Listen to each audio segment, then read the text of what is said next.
O Evangelho de João, escrito pelo apóstolo João, que também escreveu as epístolas, ele deixou isso para nós aqui. O Verbo se fez carne e habitou entre nós, cheio de graça e de verdade, e vimos sua glória como do unigênito do Pai. Mais uma vez, irmãos, vamos orar pedindo a graça do Senhor sobre nós. Deus, mais uma vez, estamos aqui carentes e necessitados de compreender que esses versos têm a ver com a nossa vida hoje, para que serve a gente ouvir um sermão baseado nesse texto, onde ele indiretamente aponta para o nascimento desse mundo. Qual a relevância disso, Senhor, para nós hoje? Nós não conseguiremos entender se o Teu Espírito Santo não agir com poder em nossas mentes, fazendo que o conhecimento adquirido, de fato, desça aos nossos corações, no mais íntimo do nosso ser, e nos traga uma consciência, de fato, do que esse texto quer dizer, o peso dele, a glória dele para as nossas vidas, muito mais do que qualquer preocupação que a gente tenha agora, seja no ter, no comer, no vestir, no beber. Que seja prazeroso, Deus, para nós estarmos aqui ouvindo mais esse sermão, enquanto o mundo afora aí, completamente alheio ao que de fato significa o teu nascimento nesse mundo. Muitas pessoas voltadas ao materialismo, muitas pessoas voltadas ao positivismo. E o que nós precisamos, Senhor, é da verdade.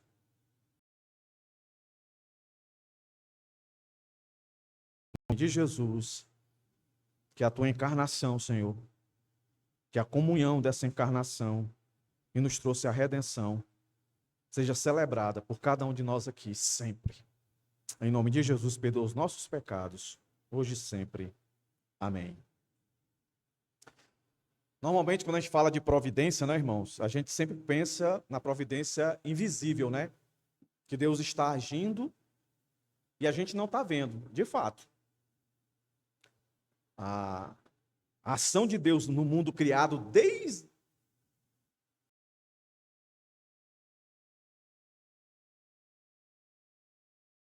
Deus se mantém operando, agindo, né, e não reagindo a tudo que acontece no mundo que ele criou. Mas quando a gente chega nesse texto aqui, normalmente está associado ao Natal, nascimento, né, que um dia Deus encarnou. E quando foi que ele encarnou? Quando ele nasceu, né?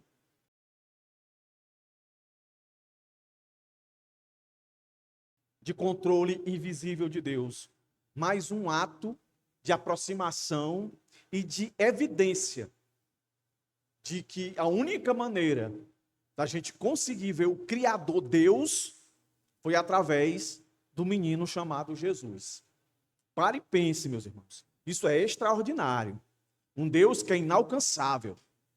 Um Deus que ninguém pode adentrar a sua presença literalmente, que morre. A sua glória é demais.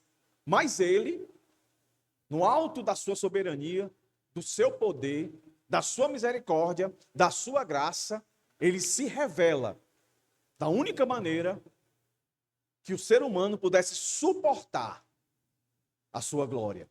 E foi quando ele se fez carne. Então eu posso dizer que o coração do Natal, meus irmãos, não está em nada além do que isso. O Verbo virou gente, ou o Verbo virou homem, habitou entre nós. Um dos escritores que eu sempre acompanho, e é a minha base para os estudos que nós temos tendo aqui, eu sempre cito ele, o Piper. Ele afirma que a providência de Deus é Deus conduzindo todas as coisas segundo os seus santos e sábios propósitos. Então, aqui em João 1,14, vemos esse propósito revelado com clareza. Deus governa a história para redimir pecadores. O Natal proclama que o Pai não apenas sustenta o mundo, mas se entrega a ele, enviando o seu Filho, cheio de graça e de verdade, é o que o texto diz. Para ilustrar isso, a Bíblia diz para a gente que o mundo é mau. O próprio Jesus disse que a gente teria aflições, mas que ele venceu o mundo. E quando o Senhor Jesus encarna, o Senhor Deus, na pessoa de Cristo, encarna nesse mundo, pense nesse mundo, meus irmãos, como você, uma criança, na sua casa, mas faltou energia, você é uma criança pequena, dependente do seu pai, faltou energia, você conhece a sua casa, é o mundo, você conhece, mas você se sente inseguro com tudo que está acontecendo. Mas quando você sabe que nesse mundo, ou seja, nessa casa, o seu pai está presente, é um medo que não te apavora. Estão entendendo? É um medo que não te apavora. Você sabe que o pai está em casa. Aí falta energia. Aí você fica com medo. Mas o seu medo, ele é um medo controlado, porque você sabe que o seu pai está ali e ele vai agir. A vinda de Cristo no mundo é isso, meus irmãos. Cristo sabe, Deus sabe, que o mundo é uma escuridão. Todos estão mortos em seus delitos e pecados. Aí o Senhor vem para trazer luz. Mas ele não traz luz para todos de uma vez só. No desenrolar do tempo, ele vai aparecendo, ele vai se manifestando. Até lá, a gente continua nesse mundo escuro.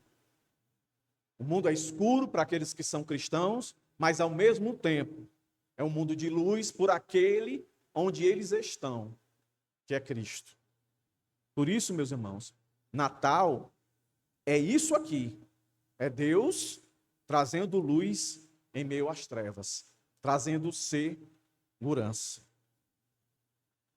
E aí, para a gente, de forma didática, guardar as verdades desse texto acerca do Natal, do nascimento de Jesus, aí a divisão desse texto, não é? A providência de Deus aqui é destacada pela sua encarnação. Então, olha aí, primeira frasezinha, começo da frase. E o verbo se fez carne. Não é isso? E o verbo se fez carne. Não é a primeira vez que João está usando essa palavra verbo. Essa palavra verbo é uma palavra muito conhecida. É logos, palavra. Certo? Ela dá a ideia de pessoa.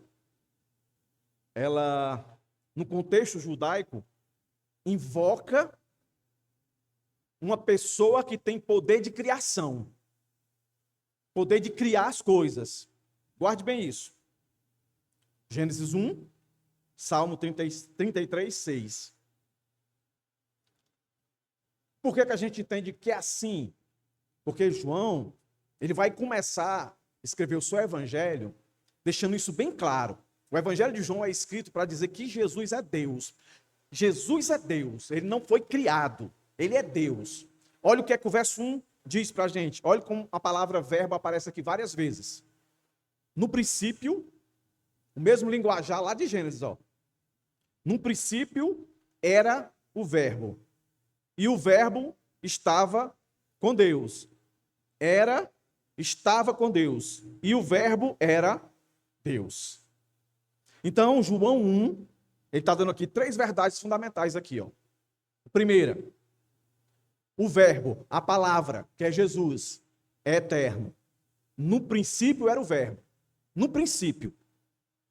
Antes de qualquer coisa existir. Jesus já existia. Segundo, esse verbo que é Jesus é pessoal e distinto do Pai. O verbo estava com Deus. Estava com Deus. E terceiro, o verbo é plenamente divino, porque vai afirmar. E o verbo era Deus. Então, João está categoricamente aqui afirmando que Jesus é Deus. Ele não explica isso, mas ele diz que ele era, que ele é. Ele está desde o princípio. Aí quando ele chega aqui no nosso texto, meus irmãos, ele aplica esse do verso 1, que estava no princípio, estava com Deus e era Deus, tocou a terra. Quando ele usa a expressão se fez carne. Não é? Olha o que o texto diz, 14. O verbo se fez carne. Que verbo é esse? É o Logos. Que Logos é esse? É Deus. É Deus em Jesus Cristo. Os dois são um só. Olha que maravilha, irmãos. A única maneira possível, tiveram o privilégio, nós não tivemos esse privilégio, vamos ter quando chegarmos lá na eternidade. Que a Bíblia diz que nós veremos o Senhor Jesus. Esse verbo aqui, nós veremos. E ele vai e diz, esse verbo se fez carne. Ele habitou. Agora, a expressão, ó, se fez carne, não significa mera aparência humana, mas verdadeira encarnação. Enfatiza a fragilidade da condição humana, não da condição divina. João combate, naquela época, ele combatia os docetistas, que acreditavam que era impossível o Deus soberano encarnar num corpo pecador. Eles pregavam que Jesus apareceu como um espírito, como um holograma, não era de carne e osso. O verso 1 não deixa nenhuma dúvida de que ele habitou nesse corpo nosso, mas não tinha pecado. Outra vez eu disse aqui para os irmãos, as pessoas gostam de debater. Não, era Jesus 50% Deus, 50% homem. A Bíblia não diz isso. A Bíblia diz que ele encarnou, está aqui. Ele teve um corpo igual ao meu, igual ao seu, com sangue. Se ele fosse no laboratório, ia ter as mesmas coisas que tem o meu e o seu. A única diferença é que nele não havia pecado. Entendeu? Pecado. Em hipótese alguma havia pecado. E aí eu vou lembrar os irmãos que às vezes a gente usa essa expressão, né? O sangue de Jesus tem poder, o sangue de Jesus tem poder. Mas na verdade, quando a Bíblia fala de sangue, ela fala de morte. É a morte de Cristo que tem poder. O sangue mesmo, não tem. O sangue de Jesus era humano, igual o meu e o seu. Entendeu? Eu costumo sempre fazer essa comparação. Se o sangue de Jesus de fato, literal mesmo, se o sangue dele tivesse poder, irmãos, então não precisava se pregar o evangelho nem ele morrer na cruz. Porque ele não era perfeito? Então o sangue dele era perfeito. Então só bastava tirar sangue dele e sair picando em todo mundo, dando sangue para todo mundo ficava purificado e ninguém precisaria, né, se arrepender de nada, ficaria. Esse é o ponto. Por que eu estou insistindo nisso? Para a gente trazer para a nossa realidade de que as histórias bíblicas não são histórias não verdadeiras.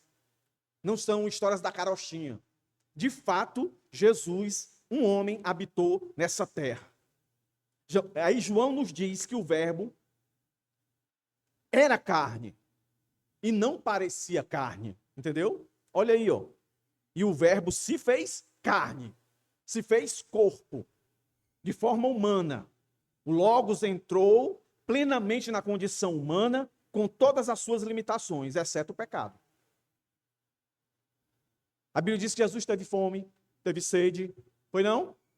Que Jesus se angustiou, que Jesus chorou, se angustiou de tal maneira que o seu suor virou gotas de sangue. Alguns especialistas dizem que pessoas quando chegam nesse extremo é porque realmente é um estresse muito grande. Então Jesus tinha todas as funções que o nosso corpo tem. A única diferença é que ele não tinha pecado. Então aqui a providência do Pai se revela não como simples direção de eventos, mas como um ato de entrega soberana. Um outro autor afirma que na encarnação Deus se acomoda à nossa pequenez, descendo até nós na encarnação, descendo até nós para nos elevar a Ele.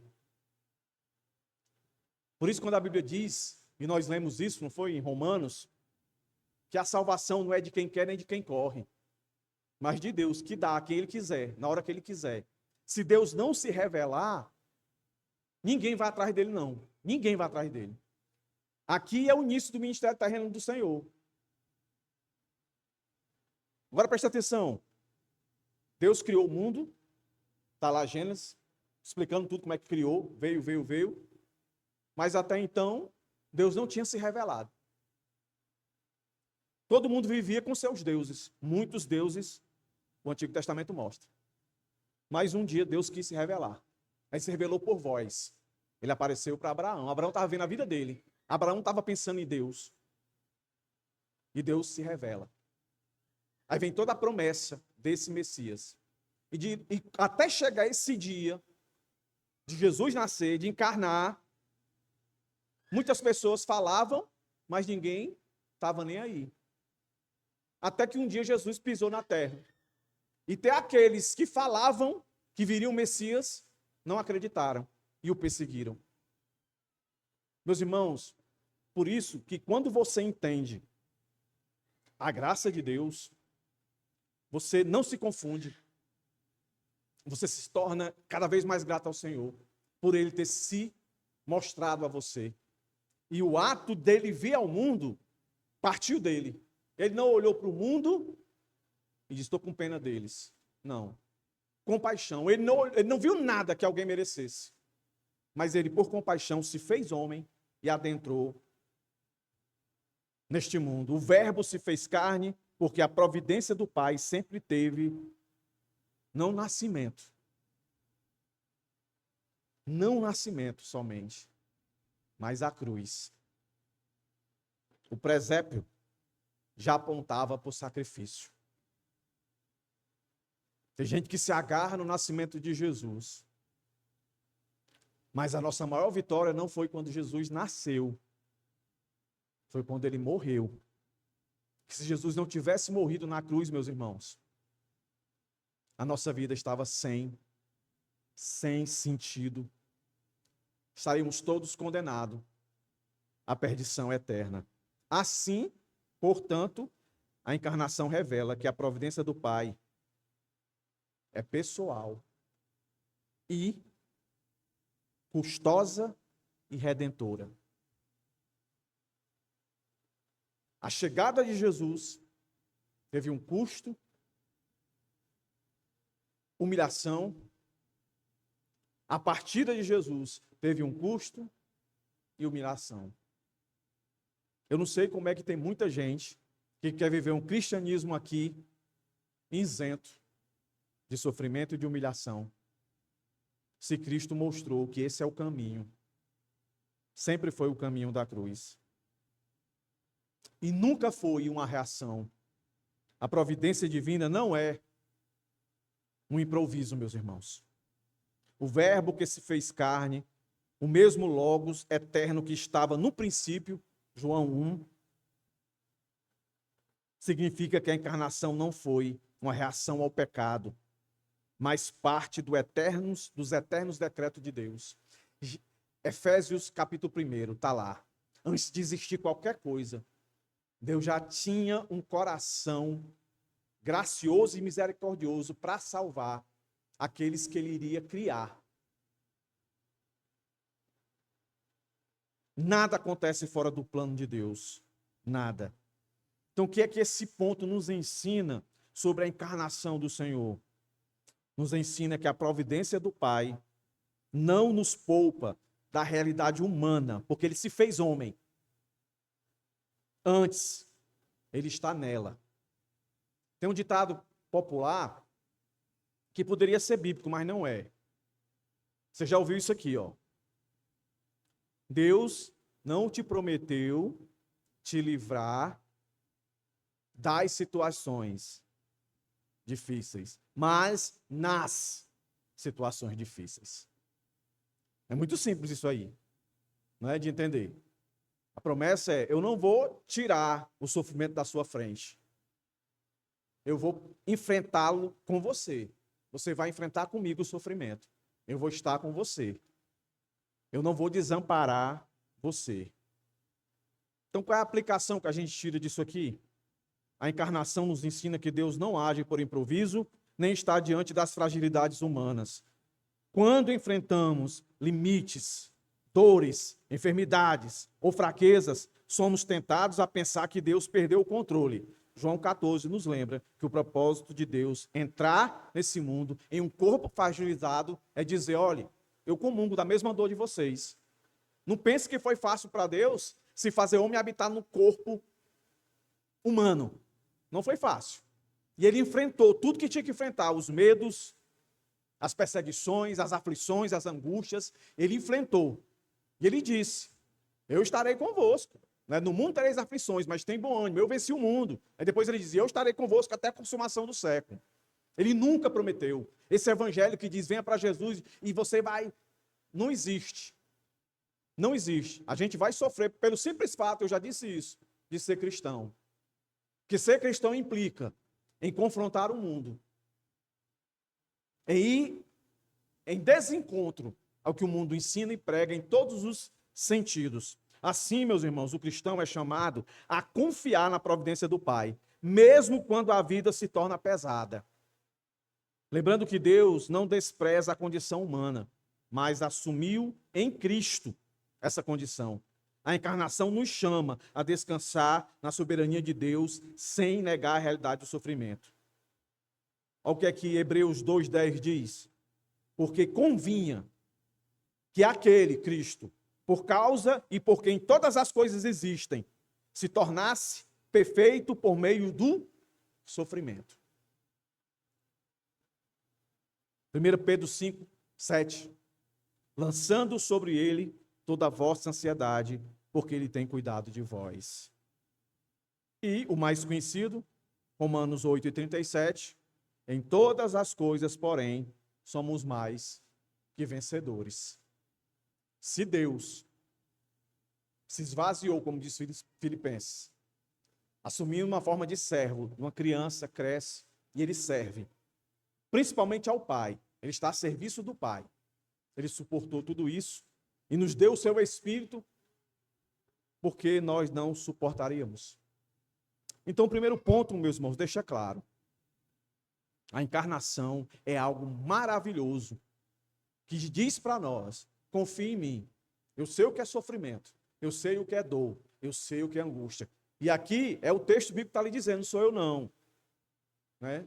Você pode dizer assim, pastor, o senhor não sabe qual é a minha dor, o senhor não sabe qual é a minha angústia, o senhor não sabe quais são os meus males e sofrimentos.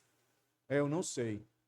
E não vou comparar com os meus, que pode ser que os seus sejam bem mais difíceis do que o meu. Mas pega o seu, pega o meu, o mais certo, o mais coerente é a gente aplicar e comparar com o de Jesus Cristo homem. Não de Jesus Cristo Deus, o Jesus Cristo homem, que sofreu todo tipo de sofrimento, injúria, difamação, foi perseguido, foi caluniado, foi traído, tudo. Para exatamente, como diz Hebreus 2,10, para que se tornasse perfeito por meio do sofrimento, para que pudesse nos socorrer. Então, não compare o seu sofrimento com o próximo. Pode ser que o seu seja mais difícil, mas ele não vai conseguir resolver os seus. Olhe para aquele que teve o maior sofrimento da vida possível, que ninguém suportaria. Ele suportou. E ele está para te guardar. Mas eu posso morrer, mas ele venceu a morte. Ele venceu a morte. E a prova disso, de que ele está, é comunhão. Quando diz aqui o texto, e habitou. Porque poderia não ter isso aqui, irmãos. O texto poderia ser só assim. O verbo virou gente, o verbo encarnou. A gente já entenderia. Virou um ser humano. A gente já entendia isso. Mas o texto continua e diz, e habitou. O verbo se fez carne, já era o suficiente. Se fez gente, se fez homem. Mas aí vem agora, e habitou entre nós. Essa palavrinha, meus irmãos, habitou, literalmente a tradução dela, meus irmãos, armou a sua tenda. Percebam, quando João está escrevendo isso aqui, ele está escrevendo para judeu, para grego, que tem familiaridade. Então, quando ele fala essa palavra, ela tem um sentido. Né? Armou a sua tenda. É uma clara, presta atenção, a ligação aí que ela tem. Ó. é uma clara alusão ao tabernáculo no deserto, onde a glória de Deus habitava no meio de Israel. João aqui declara que em Jesus Deus tabernaculou novamente entre o seu povo. Cristo é o novo e definitivo lugar da presença divina, substituindo o templo. No Antigo Testamento, onde era que Deus estava? Se alguém quisesse falar com Deus, tinha que ir para o templo. Aí tinha toda aquela liturgia. Átrio, santo, santo dos santos. Tinha toda uma performance ali. Nem todos tinham acesso a entrar no Santo dos Santos. Só o sumo sacerdote uma vez por ano. Ninguém conseguia ter a presença de Deus fora do templo. Aí o Senhor está dizendo agora, na nova dispensação, né, no Novo Testamento, está dizendo, olha, ele se fez homem e ele é a presença, a comunhão contínua para todos, em todo momento e em todo lugar. Através do seu Espírito. Mas ali, literalmente, com eles. Deus estava ali no meio deles. Deus não era mais uma tenda, mas era uma pessoa. Não era mais um lugar, mas uma pessoa. Então, o verbo usado aqui por João, armar a tenda, é uma evocação direta do tabernáculo, onde a glória de Deus habitava no meio de Israel. Mas agora, a presença de Deus não está mais restrita a um lugar, mas a uma pessoa. Então, meus irmãos, observe que em Cristo, o tabernáculo e o templo encontram o seu cumprimento definitivo. A providência do Pai não consiste apenas em acompanhar o seu povo à distância, mas é habitar no meio dele. O Deus soberano escolheu aproximar-se, ter comunhão. Então veja, nós temos hoje esse Cristo, o Espírito Santo em nós, e nós temos a igreja. As duas coisas. Que privilégio que nós temos, né? De ter a presença de Deus em um momento formal, como esse, e ter a presença de Deus no momento informal, que é desde a hora que a gente acorda até quando vai dormir, até quando está dormindo. Ele está presente conosco. Tudo isso, meus irmãos, está aqui nesse verso. O verbo virou homem e para ter comunhão. Se fosse a minha tradução seria essa, se eu fosse traduzir aqui, né?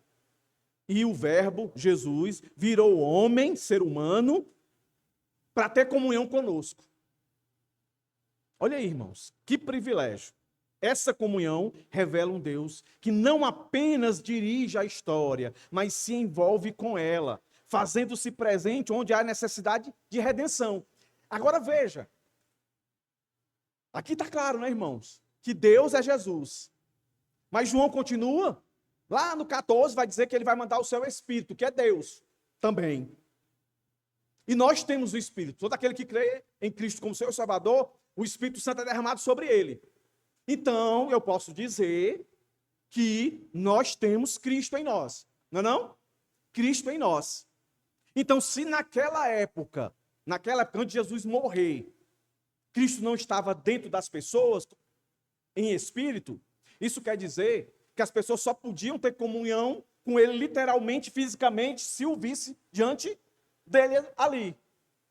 E hoje, como é que se faz isso? Onde é que as pessoas podem ver Cristo pessoalmente, de carne e osso? Está aí, olha para o lado. Se você é crente, está aí. E da mesma forma que ele veio com o intuito de ser o Redentor, vai ser o nosso último ponto, o Redentor, comunhão com aqueles que ele vai derramar o sangue, remir o sangue. Ele não faz isso hoje, não. Faz através de quem? De nós. De maneira formal, como eu estou fazendo agora, e informal, no seu dia a dia. Quando você fala desse Cristo que encarnou, que habitou no meio de nós. Então nós temos. Então aqui vemos uma verdade profunda, meus irmãos. A providência do Pai não significa ausência da sua presença, literalmente. Muito menos de dor. Mas presença como através de nós e em qualquer tipo e tamanho e dimensão de dor e de sofrimento. Ele está em nós, meus irmãos. Os discípulos lá, João 14, eles ficam todos aperreados. Cada vez mais estava estreito a perseguição sobre o povo de Deus. O Império Romano estava massacrando. Eles estavam com medo. né? Eles confiavam muito em Jesus. Jesus tinha que morrer e tinha que subir aos céus.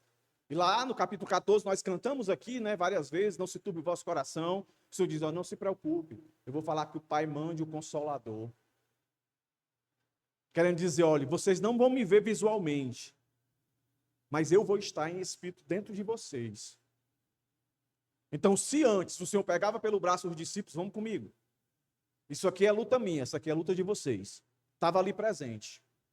Ah, Jesus, quero te trair. Aí um vai pegar a espada, corta a orelha. Ele diz, epa, calma, calma.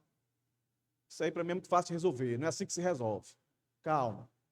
E aí quando ele vai embora, ele entra. E até lá, até hoje, é assim que acontece com aqueles que creem em Jesus. O Espírito é derramado. O que é que nós aprendemos aqui, meus irmãos? O fato de Cristo ter habitado entre nós, em nós, nos ensina que Deus não governa à distância. Ele está presente no cotidiano do seu povo. Muitas vezes é aquela voz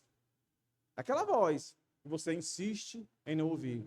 Diz, irmão, estamos sentindo sua falta. Irmão, por que você não faz isso? Irmão, aconselhando você, dando uns toques, exortando você. É Deus. Assim, ainda tem gente hoje, irmãos, que quer ter um encontro sobrenatural na cabeça dele. Ele quer que um dia ele está lá na casa dele, frio, apagado, tem vontade de fazer nada, de ler a Bíblia, de orar, nem nada. Aí ele está esperando o teto se abrir e vir uma voz lá do céu e dizer assim, meu filho, eu te amo, para dessa meninice, vai fazer a minha obra.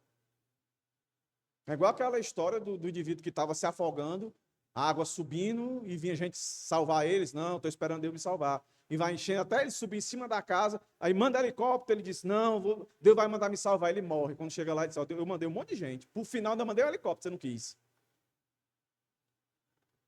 Aí eu fico impressionado, meus irmãos. Cada vez que eu leio a Bíblia e eu vejo como nós somos fáceis de nos enganar. A gente quer ouvir a voz de Deus. E a voz de Deus tem sido falada por meio daqueles da qual ele habitou, ele habita, que ele tem comunhão, tem falado, tem chamado, tem cobrado, tem exortado, tem elogiado. E a gente não consegue deixar descer para o coração. Por quê? Porque a gente perdeu a convicção do que de fato é algo sobrenatural.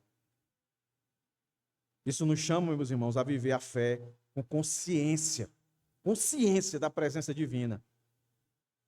Na nossa casa, no trabalho, na dor, na alegria e até no silêncio. Os cristãos, escute isso, não estão sozinhos na caminhada. Onde está o povo de Deus, ali Deus está presente por meio de Cristo, por meio dos cristãos. Mateus 28:20, eis que estou convosco todos os dias até a consumação do século. Pega esse texto, vai meditar. É mentira esse texto? O texto está dizendo, eu estou convosco. Aonde, Deus? Aonde, Deus? Ela faz pergunta e vai buscar as respostas. Aonde, Deus? Aonde, Deus? Uma delas. São seus irmãos em Cristo. Deus não vai descer do céu, ele não faz isso. Porque as pessoas têm mania de dizer, ó, Deus mandou um recado para você, e dá maior confusão. Tu imagina se Deus fosse agir fora do que já está aqui. A confusão que não ia dar? Já pensou? Se todo domingo aqui se levantasse, ó, Deus mandou dizer isso aqui, aí pá. Aí levantou outro, ó, mas Deus mandou dizer isso aqui, que não é muito isso aqui não. Meu irmão, isso aqui ia virar um negócio.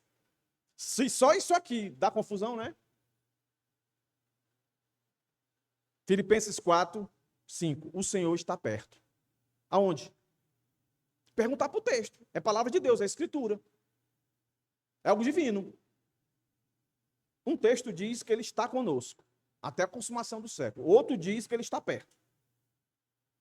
Aí vem esse texto arrebatador do Salmo 23. Que a turma só se apega no começo, né? O Senhor meu pastor, nada me faltará, me faz andar em pastos verdejantes, tal. Mas continua e diz assim, ó, ainda que eu ande pelo vale da sombra da morte, não temerei mal algum, porque tu estás comigo. Então aqui, ó, aqui entra todas as nossas angústias, todos os nossos sofrimentos. Ó, ainda que eu ande pelo vale da sombra da morte. O vale da sombra da morte para você pode ser uma angústia muito grande. Pode ser uma dor muito grande, pode ser uma traição muito grande, sei lá. Mas o texto aqui abarca tudo. Não temerei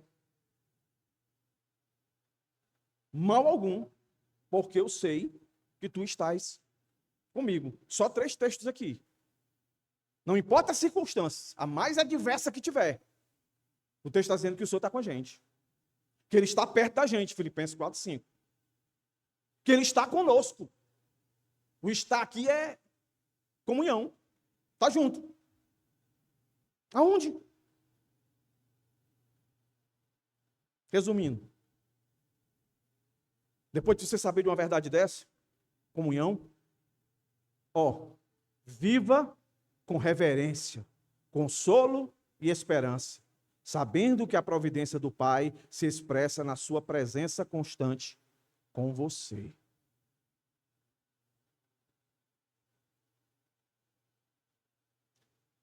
Aí vemos o terceiro para encerrar. A prova de Deus, a providência de Deus na redenção, cheio de graça e de verdade, e vimos sua glória. O que é que João está querendo dizer com isso? Onde foi que João viu essa glória? Meus irmãos, pensa aí. Jesus nasceu aonde? Uma cidade pequeníssima. Aonde? Uma estrebaria. Estrebaria é. Onde é que tem glória aí, irmãos? Pensa aí, irmão. Pensa. Acorda aí, acorda. Acorda. Onde é que tem glória? A palavra de Deus não pode se contradizer. O nosso texto está dizendo, e o verbo se fez carne, humano, comunhão entre nós, cheio de graça e de verdade, e vimos sua glória, glória como unigênito do Pai. Onde foi que eles viram essa glória? O contexto aqui é o nascimento de Jesus. Onde é que tem glória nisso? É porque João, meus irmãos, está vendo além do nascimento. João está vendo o propósito real do nascimento de Jesus. O nascimento de Jesus não foi para livrar o mundo das suas dificuldades mundanas. O nascimento de Jesus não foi para tornar todo mundo rico, não ter mais pobre. O nascimento de Jesus não foi, em hipótese alguma, meus irmãos, para implantar o comunismo, para todo mundo ter tudo igual. O único lugar que comunismo é bem sucedido é em presídio, né? É a mesma comida, é a mesma roupa, tudo é igual lá. Jesus veio ao mundo para livrar o mundo da ira de Deus, meus irmãos. Da ira de Deus. Então, quando João escreve isso aqui, ele está inspirado por Deus. É Deus dizendo assim, olhe para o meu nascimento, mas veja a minha glória na cruz. Na cruz. Isso aqui, Isso aqui para o mundo é derrota. Isso aqui para o mundo é humilhação. A ótica do mundo é essa. Por isso, crucificaram Jesus. Jesus foi visto como um bandido, um dos piores bandidos. Esse era o tipo de morte, a cruz, para os piores bandidos da época. Onde é que tem glória nisso? A gente só vê glória nisso porque a gente olha para esse texto e sabe que esse que morreu na cruz não era um homem qualquer. Era um homem que tinha um poder sobre a morte e muito mais. Carregou, meus irmãos, sobre si toda a ira de Deus despejada dos pecados nossos, passados, presentes e futuros. Todo pecado que você vai cometer até você morrer, Jesus Cristo já pagou. Ai, beleza, pastor, então agora eu vou viver. Até porque você não é cristão. Porque o cristão teve a natureza totalmente transformada. Ele peca porque convive ainda com muitas armadilhas. Ele peca ainda por negligência, por não crescer na graça e no conhecimento. Entendeu? É por isso que o cristão ainda peca. E o próprio João diz isso lá. Se você disser que não peca, você é mentiroso. Você peca, mas saiba, você tem um advogado. É um coração de um crente mesmo, por mais fraco que ele seja, ou por mais fraco que ele esteja, chega um momento que o Espírito Santo sacode ele e ele começa a entender o propósito da vida. O propósito da vida é a glória dele. Não é para nós, não. Tudo que nós ganhamos aqui nesse mundo é bônus. O prêmio maior nós já ganhamos. Foi quando ele nos deu a salvação. Por isso aparece a palavra graça aqui, verdade aqui e por fim glória. Graça em João aponta para favor imerecido. Verdade não é meramente proposicional, mas uma revelação da pessoa de Cristo. Verdade. Está aqui ele existe, ele existiu. A glória se manifesta visivelmente na majestade divina. E onde é que vê essa majestade? Não é no nascimento dele, mas é na cruz. E com 3 dias ele ressuscita. E a expressão Pai reforça essa relação única, eterna entre eles. Meus irmãos, partindo para o final, aplicação aqui nesse ponto. A providência do Pai não tem como objetivo principal o nosso conforto imediato. Por mais que ele graciosamente nos dê, mas nossa redenção eterna. O nascimento de Cristo, ele nasceu para morrer, para nos livrar da ira de Deus. Ponto. Tudo o que aconteceu, pastor, eu tenho uma vida tão boa, não é Deus que me abençoa? É Deus, mas veja como um bônus. Pastor, faz tanto tempo que eu não fico doente, nenhum parente meu morreu, eu tenho uma vida boa, tenho um emprego bom, eu ganho bem. Tudo isso aí, veja como bônus. Se alegre profundamente por um dia ele ter nascido e morrido na cruz para render você, para carregar os seus pecados, para livrar você da ira do Pai. Lembra que eu disse? Quem é o maior inimigo do mundo caído? Não é o diabo, é Deus. O diabo é inimigo dos crentes, daqueles que o Senhor salvou. Ele vai perturbar, ele vai acusar. Deus não é nosso inimigo. A Bíblia vai dizer que ele é nosso amigo, ele é nosso pai, ele é nosso pastor, e por aí vai. Isso nos chama a reinterpretar a vida à luz da cruz. Mesmo quando não entendemos os caminhos de Deus, podemos confiar, meus irmãos, que ele está conduzindo tudo para a sua glória e para o bem eterno do seu povo. Ver a glória de Cristo é aprender a viver para algo maior do que esta vida. Romanos 8:28, sabemos que todas as coisas cooperam para o bem daqueles que amam a Deus. 2 Coríntios 4:17, porque a nossa leve e momentânea tribulação produz eterno peso de glória. Efésios 1:7, nele temos a redenção pelo seu sangue. Resumindo, meus irmãos, encarnação, comunhão e redenção. Descanse nessa providência do Pai, mesmo quando o caminho passa pela cruz, pois a glória que ele prepara é eterna. E sabe qual é a glória?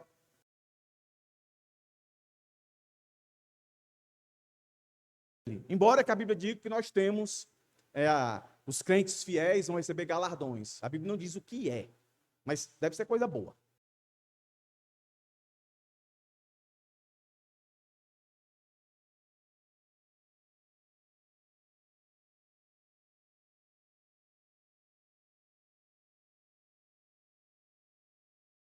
O 14 nos ensina que a melhor e maior providência do Deus Pai tem nome, rosto e obra. Jesus Cristo, o Verbo encarnado.